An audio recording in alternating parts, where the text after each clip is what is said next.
कायस्थ कुल में प्रकट हुए। ब्रजमंडल में शेरगढ़ है, वहां इनका जन्म हुआ था, वहां के निवासी थे और आपके पिता राजमंत्री थे। बचपन से ही भगवत भक्ति के संस्कार थे, जिनमें कुछ दिव्य प्रकाश होता है वो बचपन से भगवत भक्ति का। जिनको ये लगता है कि जवानी में विषय भोग लें और बुढ़ापे में भजन करेंगे तो भूल जाए, बुढ़ापे में मन को प्रभु में नहीं लगाया जा सकता। यदि आपने जवानी में भजन का अभ्यास नहीं किया तो बुढ़ापे में नहीं होगा, बुढ़ापे में प्रपंच ही होगा, पक्का विश्वास मान लीजिए। और जितने भी दिव्य महापुरुष हुए हैं, जिनके जीवन प्रकाशित हुए हैं भक्ति अध्यात्म की ऊंचाई में, वो बचपन से श्री भगवान में लगे। त्रिपुरदास जी के घर में राजमंत्री पिता थे, पर बहुत ही सुंदर भक्ति के संस्कार थे। एक बार आप पिता के साथ आगरा से किसी कार्य के लिए गिरिराज जी आए, तो यहां ठाकुर श्री श्रीनाथ जी का दर्शन किया। यही विराजमान थे अन्योर में, जहां जतीपुरा इधर ठाकुर जी यहीं प्रकट हुए हैं। श्रीनाथ जी अपने ब्रज के हैं, गिरिराज जी के। ऐसा सुंदर रूप श्रीनाथ जी का कि नवीन किशोर अवस्था लुभायमान हो गए। बहुत हट किया, अब मैं नहीं जाऊंगा, इन्हीं के दर्शन करूंगा, इन्हीं के पास रहूंगा। पिता राजमंत्री थे, वहां किसी परिचित से कहा, बालक है, हट करता है, त्रिपुरदास, इसको हम छोड़ देते हैं 2-4-10 दिन यहां, देखो भगवान का विधान, या श्रीनाथ जी के दर्शन करेगा, फिर हम आदमी भेज देंगे, बुला लेंगे। अब वो दैवी योग से प्रेरित थे, पुत्र को यहां छोड़ दिया और वापस वो लौटे तो रास्ते में कुछ वैरी दल के राजसैनिक को दुष्टों ने घेर लिया और मार डाला, पिता को मार डाला। भक्तों के जीवन में प्रारंभ से ही विपत्तियों की बौछार हो जाती है, लेकिन आप ऐसा डरिएगा मत। क्या जिनके हृदय में भक्ति नहीं है उनके परिवार के लोग नहीं मरते क्या? जिनके हृदय में भक्ति नहीं वो क्या दुख नहीं भोगते क्या? ये अज्ञानी जन है, नहीं जानते। शरीर रचना के समय शुभ अशुभ कर्मों के अनुसार दुख सुख पहले से रच गया है। भक्ति तो हम आज कर रहे हैं, ये नई खेती है, ये भक्ति का फल नहीं, वो दुख सुख पुराने हमारे कर्मों का फल है। जब आपने सुना, सूचना आई कि तुम्हारे पिता को बैरी दल ने मार डाला है, तो श्रीनाथ जी की तरफ देखा और कहा, आप तो हमारे पिता भी हो, मित्र भी हो, जीवन धन हो। हृदय में बड़ा आनंद हुआ कि चलो नाम मात्र का पिता अंतर्ध्यान हो गया, लेकिन मेरा जो अनंत जन्मों का पिता है उससे संबंध हो गया। अब तो मेरे श्रीनाथ जी के सिवा कोई नहीं है। एकदम निश्चिंत हो गए। रोज प्रभु के सामने भाव विभोर होकर रोया करते, नौ किशोर अवस्था, कि प्रभु अब आपके सिवा हमारा कोई नहीं है। एक दिन वल्लभाचार्य भगवान आचार्य चरण, जिनके दुलारे लाडले श्रीनाथ जी हैं, वो सेवा में आए तो देखा है बालक बहुत एक दृष्टि से देखता है, रोता है। लाओ इस बालक को सामने लाया। ये है भगवत कृपा। जब भगवत कृपा होती है तब गुरु मिलते हैं, और जब गुरु कृपा होती तब भगवान मिलते हैं। जब भगवान की कृपा होती तब गुरुदेव मिलते हैं, संत मिलते हैं। जब द्रवहि दीन दयालु राघो तो साधु संगति पाइए, और जब संत द्रवित होते हैं तब भगवान का साक्षात्कार होता है। बुलाया और परिचय पूछा, कौन है ये? तो कहा, अमुक राजमंत्री का पुत्र है, इनके पिता यात्रा में मारे गए हैं, और ये बहुत आसक्त चित्त होकर श्रीनाथ जी को देखते, श्रीनाथ जी से रोते हैं।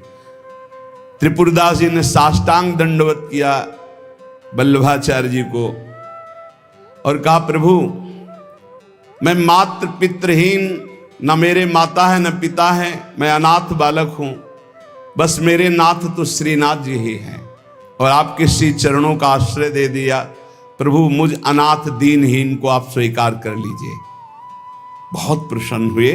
इतना छोटी अवस्था में ऐसे शुद्ध शब्द, ऐसे भागवतिक चेष्टाएं।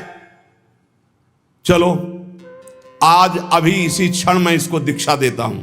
आचार्य श्री वल्लभाचार्य जी विधि पूर्वक दीक्षा देकर ब्रह्म संबंध कराया। कुछ दिन तक पास रखा और कहा वापस जाओ घर। श्रीनाथ जी की सेवा की भावना रखो, निरंतर चिंतन करो, ध्यान में श्रीनाथ जी का स्मरण रखो, भक्ति में जीवन व्यतीत करो। हमारा सदैव कृपा प्रसाद तुम्हारे साथ है। गुरु आज्ञा तत्काल श्रीनाथ जी से उनके जो परिचय के थे ले गए। यवन राजा था, उनके राजमंत्री थे पिता। तो जब नौ किशोर अवस्था से थोड़ा बड़े हुए तो इनके पिता का पद इनको दिया, राजमंत्री बना लिया। अब ये राजमंत्री में जितना वैभव मिलता, तो इन्होंने एक बात सत्य समझी कि धन की सच्ची योग्यता क्या है। बोले संतों के मुख में चला जाए, संतों की सेवा में चला जाए, भगवंत सेवा में लग जाए, सो धन धन्य प्रथम गति जाकी। धन की सार्थकता है। ये भागवतिक सरकारी बैंक है।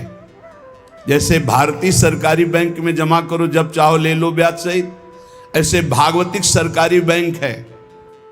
गौ संत जन, ब्रह्म ऋषि जन, भगवान किसी विग्रह की अर्चा पूजा और किसी ऐसे असहाय की जो बीमार है, जो अपवित्र है, असमर्थ है, उसकी सहायता भगवत भाव से कर देना, उसमें जो धन खर्च होना, ये सब भागवतिक बैंक में जमा होता है। आपको मिलेगा, ब्याज सहित मिलेगा। हमारे प्रभु की बैंक में परसेंट बहुत ज्यादा मिलते हैं। 1 रुपया का लाख गुना ब्याज मिलेगा। देखे ये जो आप देखते हैं कि अमुक पद पर बैठ गया, अमुक राजा बन गया, अमुक बन गया, ये पूर्व जन्म का है। पूर्व जन्म का आप देखते हैं छा गया, ये पूर्व जन्म का सुकृत है। वैभव ऐश्वर्य चरण चूम रहे, वाह वाही हो रही, ये सब पूर्व का पुण्य है, 1 का लाख गुना। पर इस बैंक में विश्वास नहीं होता, किसी किसी को विश्वास होता है। और इस बैंक में जमा कर देने पर अगर आपने कह दिया तो तत्काल वो फल जो गुणा करके आपको प्लस मिलना था नहीं मिलेगा। ध्यान कर लेना। यदि माइक से हो गया कि अमुक जगह के अमुक भगत ने 5,000 रुपए दान किए, भगवान इनका मंगल करें, तालियां बज गई, हो गया, उड़ गया, आपके बैंक का ब्याज उड़ गया। जैसे सभा में खड़े होकर अपने पाप को स्वीकार कर ले तो उड़ गया, खत्म पाप। ऐसे सभा में यदि पुण्य स्वीकार कर ले तो खत्म। बुजुर्ग जन कहते थे कि दान ऐसा करे कि दाएं हाथ से दे, बायां हाथ न जाने। नेकी कर दरिया में डाल, कोई जान न पावे, तब लाख गुना हमारी भागवतिक बैंक से उसे मिलता है। ये तो हुआ अपना धन देने पर। और अगर ये बात हो जाए कि हे प्रभु आपकी वस्तु आपको समर्पित करते तो भगवान मिल जाएंगे, तो दियम वस्तु गोविंदम तुभ्यमेव समर्पये। ये निश्चय किया त्रिपुरदास जी ने कि राजमंत्री पद से जो भी धन आएगा मैं केवल सेवक की तरह प्रसाद से शरीर पोषण करूंगा, सारा धन संत सेवा और भगवंत सेवा में लगाऊंगा। उस श्रीनाथ जी के लिए नियम लिया, प्रतिज्ञा ली कि हर साल सर्दी में दगला बनवा कर भेजेंगे, रत्नों से हीरो से जटित बढ़िया पोशाक, सर्दी की सुनहरे गोटे, सुंदर सुंदर रत्न जटित। अब चाहे करोड़ों के रत्न लग जाए श्रीनाथ जी के लिए, और राजमंत्री थे, दगला भेजते और रोज संत सेवा होती त्रिपुरदास जी के यहां। संत जन आते, प्रसाद पाते। धन की यही सार्थकता है।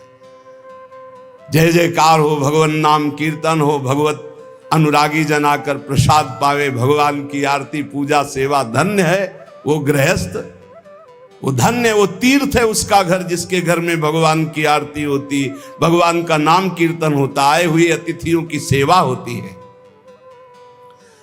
और श्रीनाथ जी भी बड़े रिजवार ठाकुर, बहुत खुश होकर के, प्रसन्न होकर के वो दगला धारण करते। श्री विठलनाथ जी श्री वल्लभाचार्य जी के पुत्र हैं।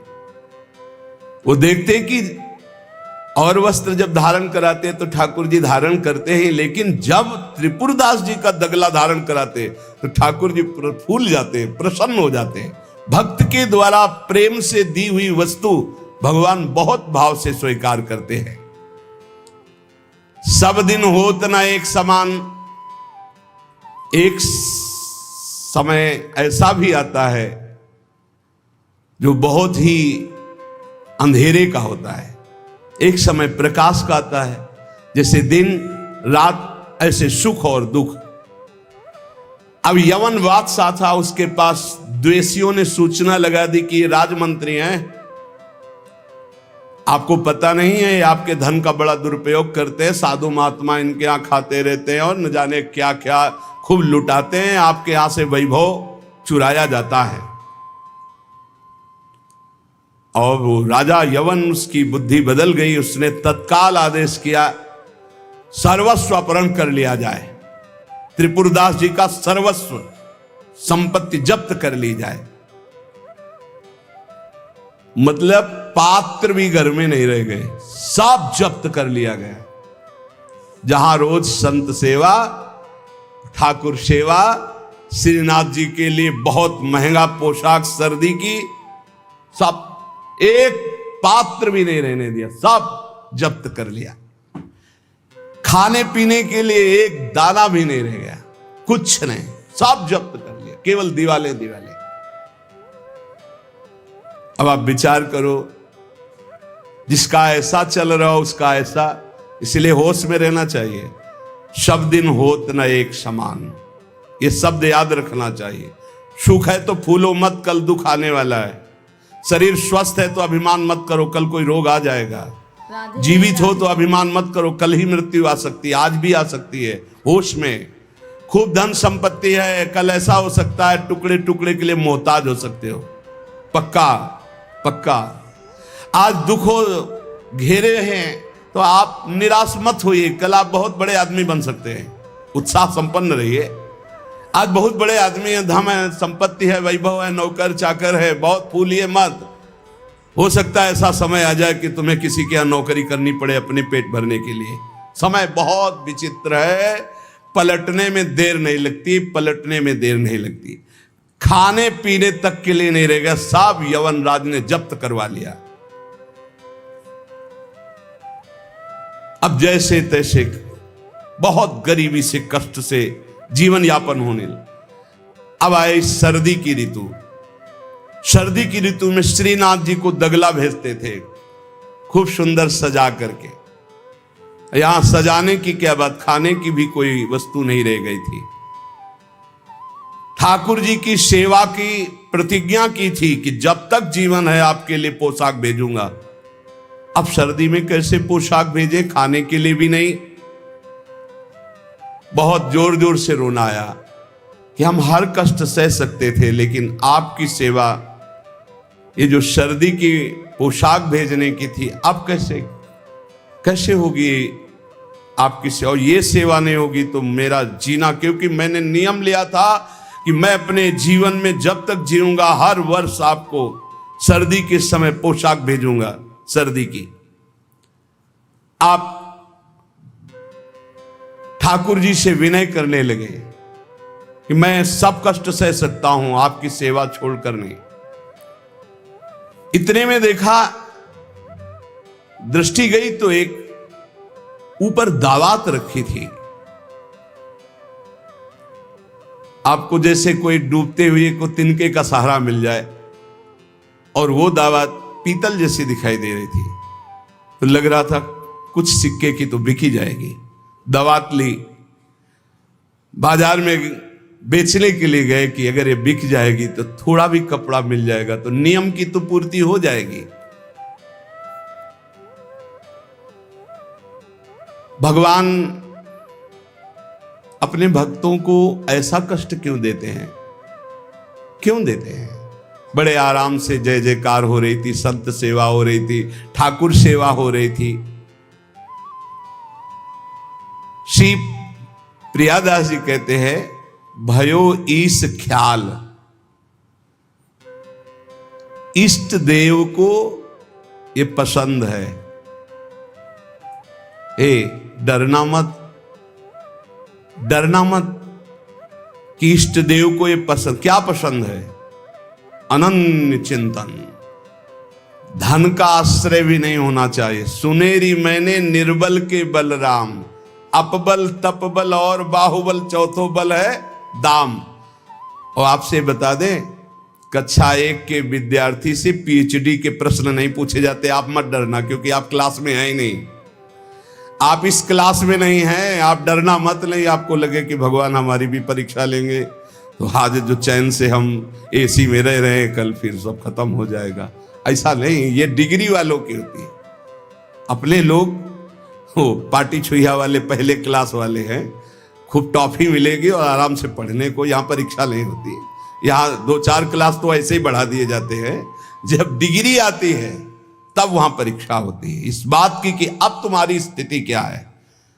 त्रिपुरदास जी के ऊपर जो भगवान की विशिष्ट कृपा हुई, ये भगवान श्री कृष्ण चंद्रजू ने युधिष्ठिर जी से कहा। एक बार युधिष्ठिर जी ने कहा कि प्रभु, ऐसा भी आपका नाम लेते हैं, धर्म से चलते हैं, कोई कदम भी कहीं अधर्म नहीं। अर्थ समझ लो भाई, डरना नहीं, डरना ले ली। इसलिए बीच में कह रहे कलयुगी भगत है, ये ले अपनी कंठी माला अनुग्रहामि, बहुत अनुग्रह, हमें नहीं चाहिए आपका अनुग्रह। भगवान ने युधिष्ठिर जी से कहा, यस्याहम अनुग्रहणामि, जिसे मैं स्वीकार कर लेता हूं कि ये मेरा है, उस पर मैं कृपा करता हूं। हमने ये देखा, पहलवानों से भी मिले हैं, वो कुश्ती में अपने जन को वहीं पीटते हैं जहां से कमजोर होते हैं। जैसे यहां मारा, अब 1000 बार यही मारेंगे, वो 1000 बार मारेंगे यही थपाड़ा, 1000 बार मार के फिर गिरा के टिहुना से मारेंगे यहां, और जब टिहुना सह गए तब कहेंगे हाँ ठीक है लड़ो, क्योंकि हमने पक्का कर दिया अब यहां तुम्हारे कोई मारे तो तुम फेल नहीं होगे। ऐसे कुछ जगत गुरु श्री कृष्ण हैं। हमारा ये पार्षद कमजोर कहां से हो सकता है? जहां कमजोर वहीं मारा जाता है। बड़ा सुविधा भोगी तो सुविधा पर ही मार चलेगी, अब सुविधा के बिना भी भजन हो सकता है। उस समय तुम्हारी मांग क्या होगी, सुविधा या भगवान? त्रिपुरदास जी किस लिए रोए? कि आपकी सेवा का प्रण लिया था, वो सेवा की पूर्ति। भगवान कह रहे हैं कि जिस पर मैं कृपा करता हूं पहले उसका धन बल अपहरण कर लेता हूं, ये धन बल अपहरण कर लेता हूं। जब वो निर्धन हो जाता है तो सगे संबंधियों का अपहरण कर लेता हूं, या तो सगे संबंधी छोड़ देंगे। देखा ना, पिता रास्ते में ही राधे श्याम। बहुत कृपा समझना कठिन है। सुनाया था एक बार भगवान शंकर की कृपा। माता पार्वती जी से कहा चलो मैं आपको अपने भक्त के दर्शन कराता हूं। बोले चलो प्रभु। तो बोले पहले अभक्त के दर्शन कर लो, तब भक्त के दर्शन आप सुख पाओगे। तो गए तो सुपारी कतर रहे थे बैठे, इसमें बढ़िया गद्दा लगा हुआ था, गिरदा लगा, 50 गाय 50 भैंसे दूध दुही जा रही थी। प्रातःकालीन का समय था। संत वेश में गए और कहा भगत जी 100 ग्राम दूध दे दो, शालिग्राम भगवान को स्नान कराना है। चल दिया सुबह से, और क्या क्या बोलना। महादेव जी ने कहा हे भगवान, जितनी संपत्ति और वैभव इससे दुगना इसकी कर दो। माता जी ने कहा अवघड़ इसीलिए कहा जाता है इनको, बड़े अवघड़ नाथ है। 100 ग्राम दूध ले दिया, गाली दिया, ऊपर से कह रहे संपत्ति कह दो दुगनी। बोली नहीं पर अंदर अंदर कि बहुत विचित्र औढ़र दानी है इनका। आशुतोष बोले चलो भगत के दर्शन। बोले अभक्त तो ऐसा था कि अगर आप साथ ना होते तो इसको भस्म ही कर देती हम, क्योंकि अंबा तो शक्ति है, आपका अपमान। अरे अभक्त ऐसे ही होते हैं, तुम्हें नाराज नहीं होना।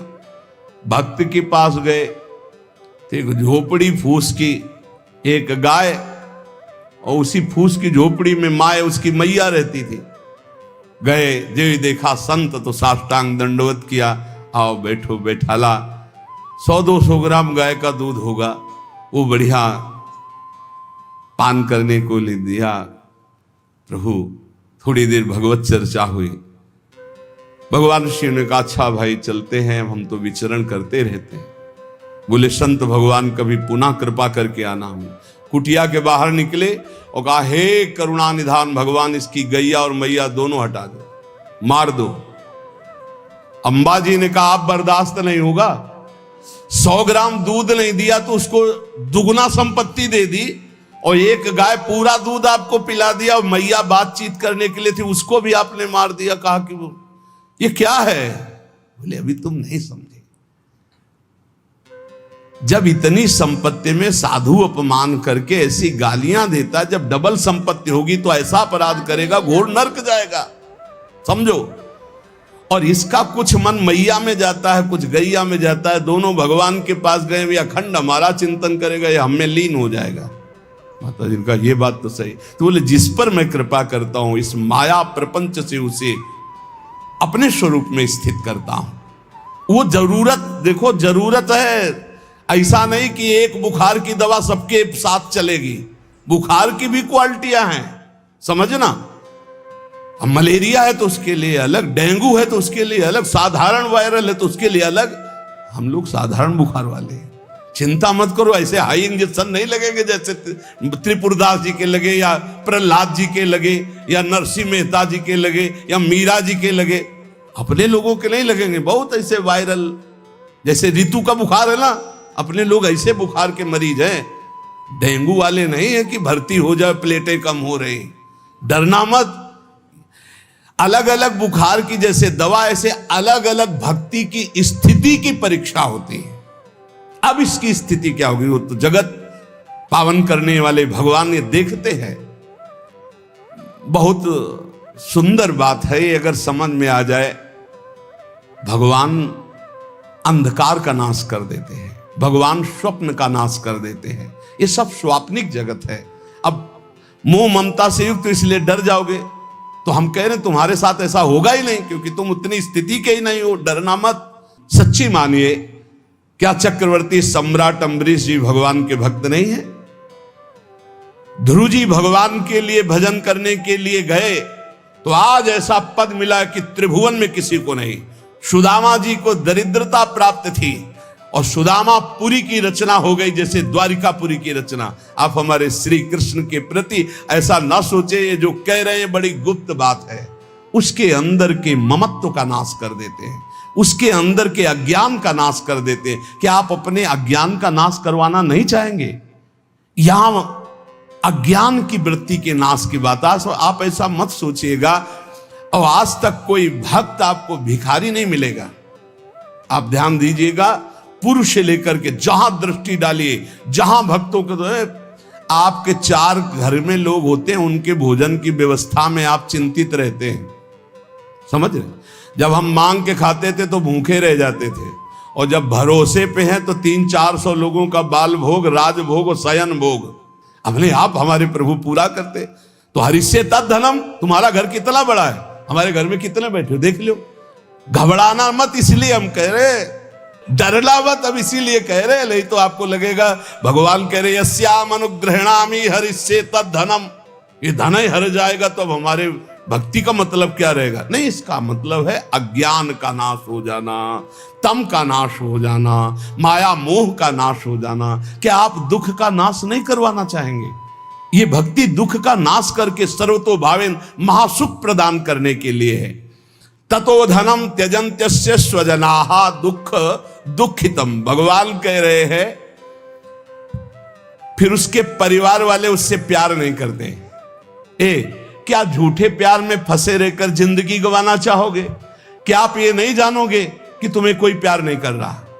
क्यों झूठ में जीवन व्यतीत करना चाहते हो? सच्ची, कोई प्यार नहीं कर रहा, कोई प्यार नहीं। अपने सुख के लिए प्यार कर रहा है, कोई तुम्हें प्यार नहीं कर रहा। तो भगवान कह रहे हैं मैं परिवार से भी उदासी पैदा, कोई उसको प्यार नहीं करता। असलियत में आ गई बात कि कोई प्यार नहीं करता। फिर कह रहे हैं कि जब वो व्याकुल चित्त हो जाता है, कोई उसे प्यार नहीं करता, ऐसा लगता है सब मुझे छोड़ दिए, तब मैं एक रास्ता देता हूं अपने भगवत प्रेमी महात्मा का। वो विशुद्ध संत से मिलता है, और जब संत से मिलता है तब मैं उसे अपनी कृपा से ऐसा सराबोर कर देता हूं, अनुग्रह की वर्षा कर देता हूं, और वो मेरे में डूब जाता है। महाभागवत, जन्म जन्मांतर के पापों का नाश करके महान सुख की प्राप्ति। ये है रहस्य हमारे प्रभु का, जो भक्तों के जीवन में जगह जगह पर दुख दिखाई देता है। वो हर मोड़ में ईंट खड़ी कर देते हैं, इधर चल सीधे। ये इतना फिसड्डी मन है कि अगर वो कृपा न करे तो माया में फंसा रहे, पर वो ऐसे ईंट रखते चले जाते, निकल मेरी तरफ बढ़कर आ जा। अब त्रिपुरदास जी बाजार गए तो उस समय उन्हें 100 पैसे मिले, 1 रुपया। 1 रुपया कपड़े की दुकान में गए, मोटी मार्किंग को। अब जहां इतना कीमती वस्त्र, सोने के गोटे, हीरे लगाकर सुंदर ऐसी पोशाक भेजते थे, वहां आज स्थिति की मार्किंग कैसे ठाकुर जी को भेजे? लाल रंग से लगा, लाल रंग अनुराग का रंग, सफेद मार्किन लाके आंसू गिरते जा रहे हैं कि नाथ ये मोटा मार्किन आपके तो दास दासियों के लायक, आपको कैसे? पर कुछ नहीं है। अनुराग में भीने हुए नेत्रों से अश्रुधार बह रही है, हृदय में भारी दीनता है, और ऐसी ही वस्तु प्रभु को बहुत पसंद आती है। हमसे अगर दी जाएगी 5 किलो सोने का छत्र, तो 4 लाख योजन का सोने का पहाड़ है उनकी इस मृत्यु लोक में। 5 किलो क्या होता है? साहस नहीं हुआ, रंगा लाल रंग में, प्रेम रंग में रंग कर रख लिया, पर साहस नहीं हुआ कि मैं जाकर के श्रीनाथ जी को दूं। कैसे दूं? अब उनके मन में एक बहुत पीड़ा है, और देखो भगवान अपने भक्त की बात को अंतर से जानते हैं। त्रिपुरदास जी के हृदय में दैन्य, और दैन्य भगवान को बहुत प्रिय है। यही दरबार दीन को आदर रीति सदा चली आई। भगवान को मूल्यवान वस्तुएं प्यारी नहीं, भगवान को जो प्यारी वस्तु है वो दैन्य है, दीनता। जेहि दीन प्यारे वेद पुकारे, द्रवो सुश्री भगवाला। इतने में विधान बना, गोसाई जी के सेवक श्रीनाथ जी की सेवा के लिए जो भक्तजन थे उनके यहां विचरण किया करते थे, अचानक दृष्टि में पड़े त्रिपुरदास जी के। देखा ये तो श्रीनाथ जी के सेवक हैं, जो गोसाई जी के पार्षद हैं, और ये तो सेवा सामग्री श्रीनाथ जी को पहुंचाते हैं। तो आपने प्रणाम किया, घर लिवा गए, कुछ खाने पीने के लिए व्यवस्था ही नहीं। कैसी कैसी, कहां राजमंत्री का सुख और कहां, बहुत संकोच में भरे हुए वो मार्किन निकाल के लाए जो लाल रंग से रंगी थी,